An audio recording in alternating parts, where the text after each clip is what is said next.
Yo, what's up mga kaibigan? Nalina tayo magkwentuhan. So kanina nga ay nagawa ng Lakers na makaiwas sa back-to-back sweep kontra sa Denver Nuggets. Nanguna nga dyan ng 30 points, 5 rebounds sa LeBron, 25 points, 23 big rebounds, and 6 assists ni Anthony Davis, 21.6 assists ni Austin Reeves, at 21 points din ni D'Angelo Russell. Ganun pa man, ang main goal nga ay manalo ng 4 na beses at hindi isa lamang. Again sa 151 teams na nalagay sa 3-0 deficit ay ni isa ay wala pa nakakabalik at nanalo sa isang NBA playoff series. So based on statistics ay imposible nga na makabalik pa ang Lakers. Ganun pa man ay kayanin nga ba nila na magawa ang imposible? Kung titingnan nga natin ang series na ito, kung dalawang quarter lang nga ang game ay walang duda na panalo ang Lakers. Ngunit sa third quarter sila madalas nagkakaproblema. In all 4 games ay nagagawa nilang lumamang ng double digits. So kaya nga talaga ng Lakers na pahirapan ng Denver Nuggets. It's all about maintaining the lead. At dito na nga magfa-factor ang turnovers, depensa, shot selection at experience as a group and not individually.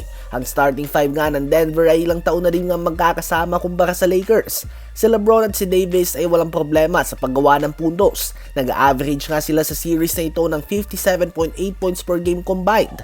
So hindi sila nahihirapan na gumawa ng puntos. Nakadepende na din nga talaga ito sa tulong na matatanggap nila at kung magagawa nilang malimit ang bench ng Nuggets tulad ng ginawa nila kanina. Game 5 nga talaga ang pinaka-importanting game dito dahil bukod sa mag-e-extend ito ng series para sa Lakers, kung makukuha nga ng Lakers ang panalo dito ay extreme pressure ang may bibigay nila sa Denver Nuggets at extreme confidence naman para sa kanila.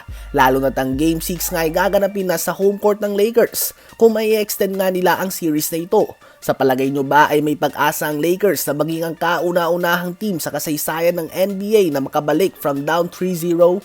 Ngayon ay tumungo naman tayo kay Anthony Edwards. Siya ay isang player na controversial dahil magaling siya, walang duda, ngunit madami din nga siyang haters dahil maangas nga siyang player, matrash talk at extremely competitive. Isang ugali ng player na talagang uulanin ng batikos kapag natalo at makakatanggap ng mga katagang panayabang lang at wala pa naman napapatunayan.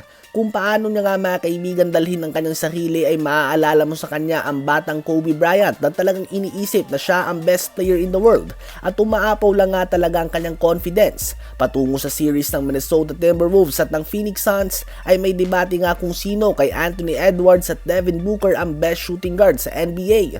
Ngayon nga ay mukhang pwede na nating kalimutan ang debate na ito dahil it's been one-sided so far. Anthony Edwards has been the best player in this series while Booker is not even the best player on his own team.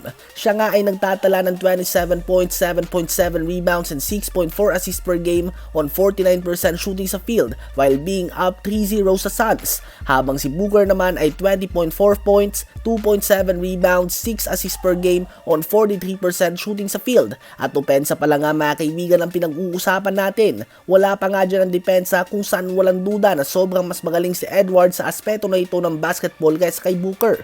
Ano ba ang masasabi nyo tungkol dito?